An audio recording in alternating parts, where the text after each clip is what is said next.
Memorandum సమర్పించడం జరిగింది. ఎందుకంటే మనము చూస్తున్నాము, గత సంవత్సరం కాలం గడిచింది గవర్నమెంట్ వచ్చి, కూటమి ప్రభుత్వం వచ్చి, మరి వచ్చిన నుండి మరి ఎక్కడ చూసినా సరే మన ఆంధ్రప్రదేశ్ అంతా కూడాను మొత్తం ఎక్కడైనా సరే పసిపిల్ల దగ్గర నుంచి ముసలి వాళ్ళ వరకు మహిళలకి అనేక రకాల మానభంగాలు అయితేనేమి, అత్యాచారాలు అయితేనేమి, అలాగే మరి అనేక రకాల నిరంతరంగా మరి కార్యక్రమాలు జరుగుతున్నాయి. మరి మనకు మహిళ అయిన హోంమంత్రి గారు ఉన్నారు. ఎంతో సంతోషించాము మహిళా హోంమంత్రి అని. మరి ఆడవాళ్ళకి ఎక్కడ చూసినా మరి అరాచకాలు ఎక్కడ కూడా అరికట్టినట్టు ఎక్కడ కనిపించడం లేదు. ఈ కూటమి ప్రభుత్వం వచ్చిన తర్వాత ఈ సంవత్సరం కాలంలో రోజుకి మరి ఈ అత్యాచారాలు మరి హత్యలు పెరిగిపోవడం జరుగుతుంది.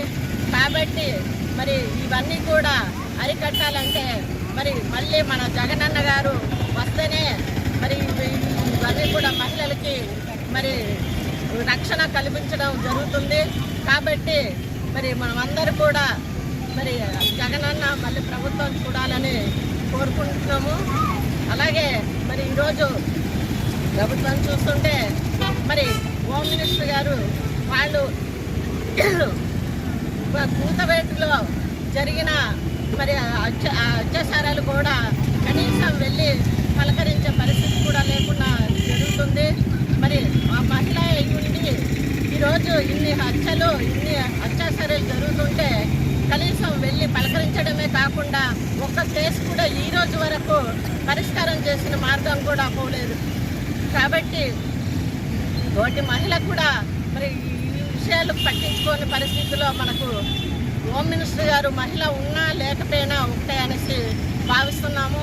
కాబట్టి అమ్మ, మీరు తోటి మహిళలుగా భావించి మరి పసిపిల్లలు 3 సంవత్సరాల పిల్లల దగ్గర నుంచి 80 సంవత్సరాల ముసలి వాళ్ళ వరకు కూడా మానభంగాలు, అత్యాచారాలు జరుగుతున్నట్టు చూస్తున్నాం. కాబట్టి దయచేసి మరి ఇప్పటికైనా మరి మా గోల విని మరి ఇవన్నీ కూడా అరికట్టే పరిస్థితి తీసుకొని రావాలని కోరుకుంటున్నాము.